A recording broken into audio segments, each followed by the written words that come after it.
मंगल भवन अमंगल हारी, कबहु जु दशरथ अजिर बिहारी। राम सिया राम जय जय राम, राम सिया राम जय जय राम। जय श्री राम। दोस्तों, आपका मेरे YouTube चैनल ज्ञान की गंगा में स्वागत है। रामायण कथा के पिछले अध्याय में हमने देखा था कि भरत और शत्रुघ्न दोनों की कैकेयी राज्य से वापसी होती है और वे जाके अपनी माता कैकेयी से मिलते हैं। उनसे पता चलता है उन्हें कि राम, लक्ष्मण और सीता वनवास के लिए गए हैं और पिता दशरथ स्वर्ग सिधार गए हैं। इसके पश्चात भरत और शत्रुघ्न फूट फूट कर रोते हैं। तत्पश्चात राजा दशरथ के अंतिम संस्कार की तैयारी की जाती है। अंतिम संस्कार के पश्चात भरत, शत्रुघ्न, तीनों माताएं, मंत्रीगण, गुरु वशिष्ठ सभी वन में राम, सीता और लक्ष्मण को वापस लौटा लाने के लिए जाते हैं। इसके आगे की कथा हम आज के अध्याय में श्रवण करेंगे। जय श्री राम। राम भरत मिलाप। अनेक प्राकृतिक शोभा वाले दर्शनीय स्थल चित्रकूट पर्वत पर स्थित थे। अतः चित्रकूट में निवास करते हुए राम उन दर्शनीय स्थलों का सीता को घूम घूम कर उनका दर्शन कराने लगे। भांति भांति की बोली बोलने वाले पक्षियों, नयनाभिराम पर्वतमालाओं तथा उनकी शिखरों, विभिन्न प्रकार के फलों से लदे हुए वृक्षों को देखकर सीता अत्यंत प्रसन्न हुई। ऐसे ही जब एक दिन राम प्राकृतिक छटा का आनंद ले रहे थे तो सहसा उन्हें चतुरंगिनी सेना का कोलाहल सुनाई पड़ा और वन्य पशु इधर उधर भागते हुए दृष्टिगत हुए। इस पर राम लक्ष्मण से बोले, हे सुमित्रा नंदन, ऐसा प्रतीत होता है कि इस वन प्रदेश में वन्य पशुओं के आखेट हेतु किसी राजा या राजकुमार का आगमन हुआ है। हे वीर, तुम जाकर इसका पता लगाओ। लक्ष्मण तत्काल एक ऊंचे साल के वृक्ष पर चढ़ गए और इधर उधर दृष्टि दौड़ाने लगे। उन्होंने देखा, उत्तर दिशा की ओर विशाल सेना हाथी, घोड़ों और अस्त्र शस्त्र से सुसज्जित सैनिकों के साथ चली आ रही है, जिसके आगे आगे अयोध्या की पताका लहरा रही थी। तत्काल ही लक्ष्मण समझ गए कि वह अयोध्या की सेना है। राम के पास आकर क्रोध से कांपते हुए बोले। लक्ष्मण ने कहा, भैया, कैकेयी का पुत्र भरत सेना लेकर चला आ रहा है। अवश्य ही वह वन में अकेला पाकर हम लोगों का वध कर देना चाहता है ताकि निष्कंटक अयोध्या का राज्य कर सके। आज मैं इस षड्यंत्रकारी भरत को उसके पापों का फल चखाऊंगा। भैया चलिए, कवचों से सुसज्जित होकर पर्वत की चोटी पर चलें। राम बोले, सौमित्र, तुम ये कैसी बातें कर रहे हो? धनुष तान कर खड़े होने की कोई आवश्यकता नहीं है। भरत तो मुझे प्राणों से भी प्यारा है। भला भाई का स्वागत अस्त्र शस्त्रों से किया जाता है। अवश्य ही वह मुझे अयोध्या लौटा ले जाने के लिए आया होगा। भरत में और मुझ में कोई अंतर नहीं है। इसलिए तुमने जो कठोर शब्द भरत के लिए कहे हैं वे वास्तव में मेरे लिए कहे हैं। स्मरण रखो, किसी भी स्थिति में पुत्र पिता के और भाई भाई के प्राण नहीं लेता। राम के भर्त्सना भरे शब्द सुनकर लक्ष्मण बोले, हे प्रभु, सेना में पिताजी का श्वेत छत्र नहीं है। इसी कारण ही मुझे यह आशंका हुई थी। मुझे क्षमा करें। पर्वत के निकट अपनी सेना को छोड़कर भरत न शत्रुघ्न राम की कुटिया की ओर चले। उन्होंने देखा, यज्ञ वेदी के पास मृगछाला पर जटाधारी राम वक्कल धारण किए बैठे हैं। वे दौड़कर रोते हुए राम के पास पहुंचे। उनके मुख से केवल हे आर्य शब्द निकल सका और वे राम के चरणों में गिर पड़े। शत्रुघ्न की भी यही दशा थी। राम ने दोनों भाइयों को पृथ्वी से उठाकर हृदय से लगा लिया और पूछा, भैया, पिताजी तथा माताएं कुशल से है ना? कुल गुरु वशिष्ठ कैसे हैं? तुमने तपस्वियों जैसा वक्कल क्यों धारण कर रखा है? रामचंद्र के वचन सुनकर अश्रुपूरित भरत बोले, भैया, हमारे परम तेजस्वी धर्मपरायण पिता स्वर्ग सिधार गए। मेरी दुष्टा माता ने जो पाप किया है उसके कारण मुझ पर भारी कलंक लगा है और मैं किसी को अपना मुंह नहीं दिखा सकता। अब मैं आपकी शरण में आया हूँ। आप अयोध्या का राज्य संभाल कर मेरा उद्धार कीजिए। संपूर्ण मंत्रिमंडल, तीनों माताएं, गुरु वशिष्ठ आदि सब यही प्रार्थना लेकर आपके पास आए हैं। मैं आपका छोटा भाई हूँ, पुत्र के समान हूँ। माता के द्वारा मुझ पर लगाए गए कलंक को धोकर मेरी रक्षा करें। इतना कहकर भरत रोते हुए फिर राम के चरणों में गिर गए और बार बार अयोध्या लौटने के लिए अनुनय विनय करने लगे। राम ने भरत को हृदय से लगा लिया और कहा, भैया भरत, तुम तो अत्यंत नीतिवान हो। क्या तुम समझते हो कि मुझे राज्य के निमित्त पिता के वचनों को भंग कर देना चाहिए? क्या धर्म से पतित होना उचित है? जो कुछ भी हुआ उसमें तुम्हारा कोई दोष नहीं है। तुम्हें दुखी और लज्जित होने की किंचित मात्र भी आवश्यकता नहीं है। माता कैकेयी की निंदा करना भी उचित नहीं है, क्योंकि उन्होंने पिताजी की अनुमति से ही वर मांगे थे।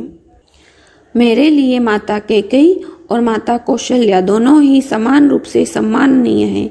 तुम्हें ज्ञात है कि मैं पिताजी की आज्ञा का उल्लंघन कदापि नहीं कर सकता। पिताजी ने स्वयं ही तुम्हें राज्य प्रदान किया है, अतः उसे ग्रहण करना तुम्हारा कर्तव्य है। पिताजी के परलोक सिधार जाने पर मुझे अत्यंत दुख है। मुझ अभागे को उन्होंने अपनी सेवा, अंतिम दर्शन और दाह संस्कार के अवसर से वंचित कर दिया। कहते कहते राम के नेत्रों से अश्रुधारा बह चली। फिर उन्होंने सीता से जाकर कहा, प्रिय, पूज्य पिताजी स्वर्गलोक सिधार गए हैं। तत्पश्चात लक्ष्मण को संबोधित करते हुए बोले, भैया, अभी अभी मुझे यह समाचार भरत से प्राप्त हुआ है कि हम पितृविहीन हो गए हैं। यह सूचना को सुनते ही सीता और लक्ष्मण बिलक बिलक कर रो पड़े। इसके पश्चात राम ने प्रयास पूर्वक धैर्य धारण किया और सीता तथा लक्ष्मण के साथ मंदाकिनी के तट पर जाकर पिता को जलांजलि दी। वक्कल चीर धारण किया, हंगूदी के गूदे का पिंड बनाया और उस पिंड को कुशा पर रख कर उनका तर्पण किया। पिंडदान तथा स्नान आदि से निवृत्त होने के पश्चात वे अपनी कुटिया में लौटे और भाइयों को भुजाओं में भर कर रोने लगे। उनके आर्तनाद को सुनकर गुरु वशिष्ठ तथा सभी रानियां वहां आ पहुंची। विलाप करने में वे रानियां भी सम्मिलित हो गई।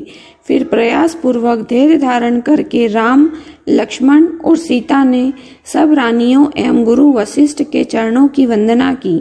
कुछ काल पश्चात सभी लोग रामचंद्र को घेर कर बैठ गए और महाराज दशरथ के विषय में चर्चा करने लगे। इस प्रकार वह रात्रि व्यतीत हो गई। प्रातःकाल संध्या उपासना आदि से निवृत्त होकर राजगुरु तथा मंत्रीगण को साथ लेकर भरत राम के पास आए और बोले, हे रघुकुल शिरोमणि, प्रतिज्ञाबद्ध होने के कारण पिताजी ने अयोध्या का राज्य मुझे प्रदान किया था। उस राज्य को अब मैं आपको समर्पित करता हूँ। कृपा करके आप इसे स्वीकार करें। राम ने कहा, भरत, मैं जानता हूँ कि पिता की मृत्यु और मेरे वनवास से तुम अत्यंत दुखी हो, किंतु विधि के विधान को भला कौन टाल सकता है। किसी को भी इसके लिए दोष देने की आवश्यकता भी नहीं है। संयोग के साथ वियोग का और जन्म के साथ मृत्यु का संबंध तो सदा ही चला आया है। हमारे पिता सहस्त्रों यज्ञ, दान, तप आदि करने के पश्चात ही स्वर्ग सिधारे हैं, इसलिए उनके लिए शोक करना व्यर्थ है। तुम्हें पिताजी की आज्ञा मानकर अयोध्या का राज्य करना चाहिए और मुझे भी उनकी आज्ञा का पालन करते हुए वन में निवास करना चाहिए। ऐसा न करने से मुझे और तुम्हें दोनों को ही नरक की यातना भुगतनी पड़ेगी। राम के ये तर्कपूर्वक वचन अकाट्य थे। इन वचनों को सुनकर भरत ने हाथ जोड़कर कहा, हे आर्य, इस दुर्घटना के समय मैं अपने नाना के घर में था। मेरी माता की मूर्खता के कारण ही यह सारा अनिष्ट हुआ है। मैं भी धर्माधर्म का कुछ ज्ञान रखता हूँ, इसलिए मैं आपके अधिकार का अपहरण कदापि नहीं कर सकता। आप क्षत्रिय हैं और क्षत्रिय का धर्म जटा धारण करके तपस्वी बनना नहीं, अपितु प्रजा का पालन करना है। आपसे आयु, ज्ञान, विद्या आदि सभी में छोटा होते हुए भी मैं सिंहासन पर कैसे बैठ सकता हूँ? इसलिए आपसे प्रार्थना करता हूँ कि आप राज सिंहासन पर बैठकर मेरे माता को लोक निंदा से और पिताजी को पाप से बचाइए, अन्यथा मुझे भी वन में रहने की अनुमति दीजिए। रामचंद्र ने भरत को फिर से समझाते हुए कहा, पिताजी ने तुम्हें राज्य प्रदान किया है और मुझे 14 वर्ष के लिए वनवास की आज्ञा दी है। जिस प्रकार मैं उनके वचनों पर श्रद्धा रखकर उनकी आज्ञा का पालन कर रहा हूँ, उसी प्रकार तुम भी उनकी आज्ञा को अकाट्य मानकर अयोध्या पर शासन करो।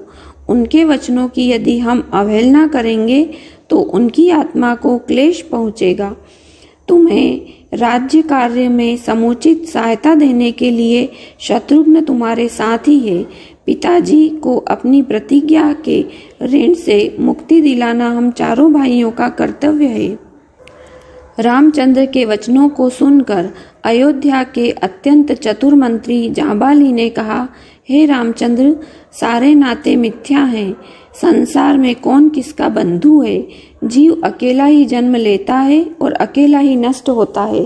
सत्य तो यह है कि इस संसार में कोई किसी का संबंधी नहीं होता। संबंधों के माया जाल में फंसकर स्वयं को विनष्ट करना बुद्धिमानी नहीं है। आप पितृ ऋण के मिथ्या विचार को त्याग दें और राज्य को स्वीकार करें। स्वर्ग, नरक, परलोक, कर्मों का फल आदि सब काल्पनिक बातें हैं। जो प्रत्यक्ष है वही सत्य है। परलोक की मिथ्या कल्पना से स्वयं को कष्ट देना आपके लिए उचित नहीं है। जाबाली के इस प्रकार कहने पर राम बोले, मंत्रीवर, आपके ये नास्तिक विचार मेरे हित के लिए उचित नहीं है, वरन ये मेरे लिए अहितकारी हैं। मैं सदाचार और सच्चरित्रता को अत्यधिक महत्व देता हूँ। यदि राजा ही सत्य के मार्ग से विचलित होगा तो प्रजा भी उसका ही अनुसरण करेगी और कुपथगामी हो जाएगी। मैं आपके इस अनुचित मंत्रणा को स्वीकार करने में असमर्थ हूँ। मुझे तो आश्चर्य के साथ ही साथ दुख भी इस बात का है कि परम आस्तिक तथा धर्मपरायण पिताजी ने आप जैसे नास्तिक व्यक्ति को मंत्री पद कैसे प्रदान किया। राम के इन रोषपूर्ण वचनों को सुनकर जाबाली ने कहा, राघव, मैं नास्तिक नहीं हूँ। भरत के बारंबार किए गए आग्रह को आपके द्वारा अस्वीकार करने के कारण ही मैंने ये बात कही थी। मेरा उद्देश्य केवल आपको लौटा ले जाना ही था। आपको लौटा ले जाने के लिए मेरी मंद बुद्धि में इन बातों के अतिरिक्त और कोई उपाय ही नहीं सूझा। किसी भी प्रकार से राम ने भरत की प्रार्थना को स्वीकार नहीं किया। विवश होकर भरत ने हाथ जोड़कर कहा, हे तात, मैंने अटल प्रतिज्ञा की है कि मैं आपके राज्य को ग्रहण नहीं करूंगा। यदि आप पिताजी की आज्ञा का पालन ही करना चाहते हैं तो अपने स्थान पर मुझे वन में रहने की अनुमति दीजिए। आपके बदले मेरे वन में रहने से भी पिता को माता के ऋण से मुक्ति मिल जाएगी। इन स्नेहपूर्ण वचनों को सुनकर राम मंत्रियों और पूर्ववासियों की ओर देखकर बोले, जो कुछ भी हो चुका है उसे न तो मैं बदल सकता हूँ और न ही भरत। वनवास की आज्ञा मुझे हुई है, न कि भरत को।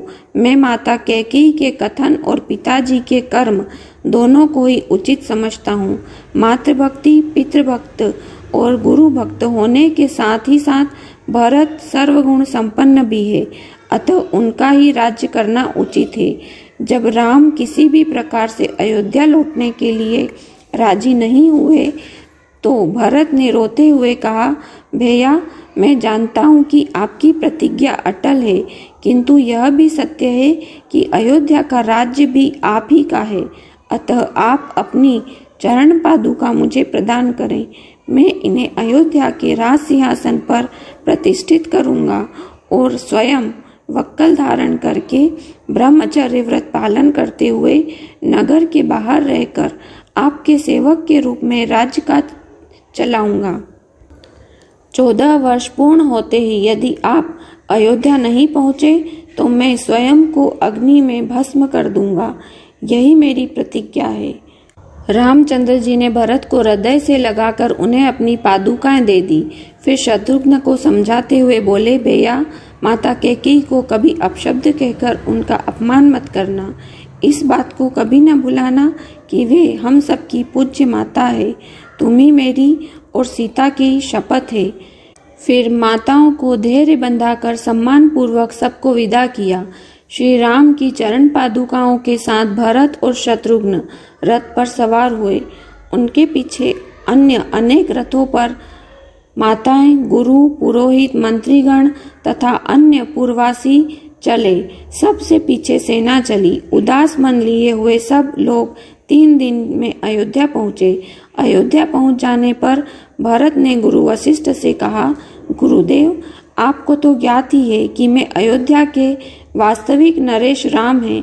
उनकी अनुपस्थिति में उनकी चरण पादुकाएं सिंहासन की शोभा बढ़ाएगी।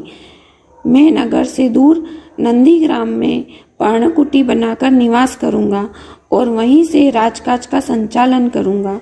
फिर वे नंदीग्राम से ही राम के प्रतिनिधि के रूप में राज्य का कार्य संपादन करने लगे। जब भरत चित्रकूट से वापस अयोध्या लौट गए तो राम ने लक्ष्मण से कहा, हे सौमित्र, माताएं वापस चली गई, इसलिए मेरा हृदय उदास और उद्विग्न हो गया है। इस स्थान के साथ उन सब की स्मृति जुड़ गई है।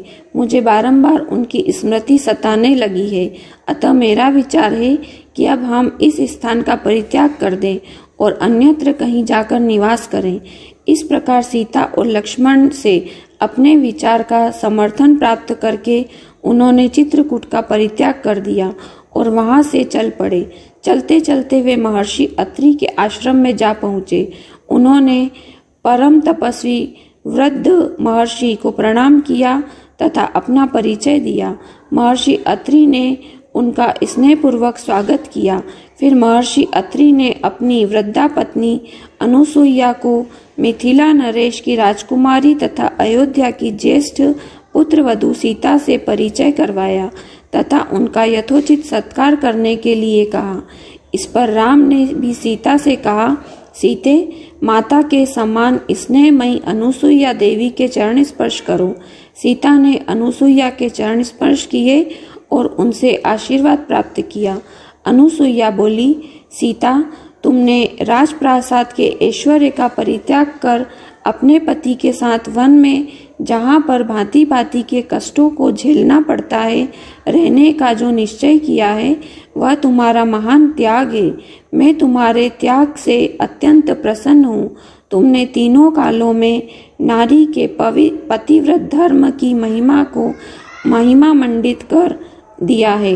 हे सुभगे, जो अपने पति के गुण अवगुणों का विचार किए बिना उसे ईश्वर के समान सम्मान देती है और प्रत्येक दुख सुख में उसका अनुसरण करती है, उस स्त्री के चरणों पर स्वर्ग स्वयं नौछावर हो जाता है। पति चाहे कितना ही कुरूप, दुचरित्र, क्रोधी और निर्धन क्यों न हो, वह पत्नी के लिए सदैव श्रद्धेय है। उसके जैसा कोई दूसरा संबंध नहीं होता। पति की सच्ची सेवा ही स्वर्ग का मार्ग प्रशस्त करती है।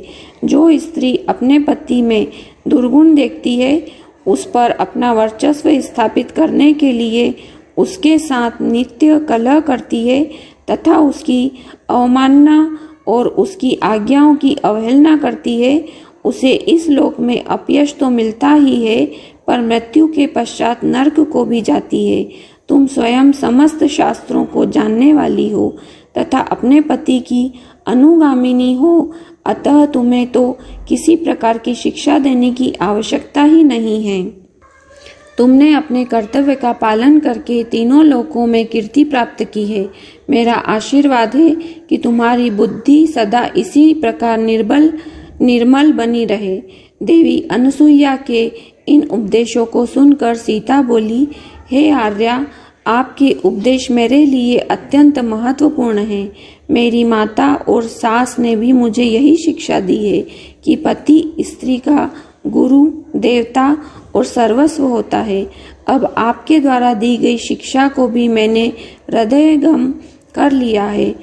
मैं आपको विश्वास दिलाती हूँ कि पति का अनुगमन ही मेरे जीवन का एकमात्र लक्ष्य है और मैं कभी इस मार्ग से विचलित नहीं होंगी। सीता के वचनों को सुनकर अनुसुईया ने कहा, पुत्री, मैं तुमसे बहुत प्रसन्न हूँ। अपनी इच्छानुसार कोई वर मांग। मैं वनवासिनी अवश्य हूँ, किंतु देवी शक्ति से किसी भी मानव की मनोकामना पूर्ण करने में समर्थ भी हूँ। सीता बोली, माता, मैं पूर्णतया संतुष्ट हूँ। आपने मुझ पर असीम कृपा की है, यही मेरे लिए यथेष्ट है। इस पर प्रसन्न होकर अनुसुईया ने कहा, हे जानकी, तुम सदा सौभाग्यवती रहो।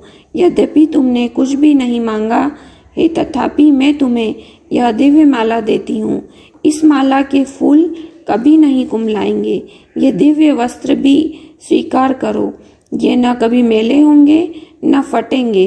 यह सुगंधित अंगराग भी तुम्हें देती हूँ, जो कभी फीका नहीं पड़ेगा। अनुसुईया ने तीनों वस्तुएं सीता को देकर उन्हें अपने सम्मुख ही धारण कराया। उनके चरणों में सिर नवाकर सीता रामचंद्र के पास गई और उन्हें माता अनुसुईया के दिए उपहार दिखाए। संध्या को सबने एक साथ बैठकर संध्योपासना की। तत्पश्चात अनुसुईया सीता को चंद्र की शुभ्र ज्योत्सना युक्त रात्रि में वन की शोभा दिखाने के लिए ले गई। फिर आध्यात्मिक चर्चाएं हुई। अंत में सभी ने मुनि के आश्रम में विश्राम किया। प्रातःकाल जब राम ने अत्रि ऋषि से विदा लिया तो वे बोले, हे रघुनंदन, इन वनों में मनुष्यों को अनेक प्रकार के कष्ट देने वाले भयंकर राक्षस निवास करते हैं, जिनके कारण अनेक तपस्वियों को असमय ही कालवित हो जाना पड़ता है। मेरी इच्छा है कि तुम इनका विनाश करके तपस्वियों की रक्षा करो। राम ने महर्षि की आज्ञा को शिरोधार्य किया तथा उपद्रवी राक्षसों को नष्ट करने का वचन दिया। फिर सीता तथा लक्ष्मण के साथ वहां से दंडक वन के लिए प्रस्थान कर गए। आज का अध्याय यहीं समाप्त होता है और इसी के साथ अयोध्या कांड भी समाप्त होता है। अब हम कल से इसके आगे की कथा अरण्य कांड चालू करेंगे। जय श्री राम। उम्मीद है दोस्तों आपको मेरी ये वीडियो पसंद आई होगी। अगर वीडियो पसंद आई है तो लाइक अवश्य कीजिए और ज़्यादा से ज़्यादा शेयर कीजिए। और अगर आप इस चैनल पर नए हैं तो चैनल को सब्सक्राइब कर लें और बेल आइकन दबा लें, जिससे आपको हमारी सभी नोटिफिकेशन मिलती रहेगी।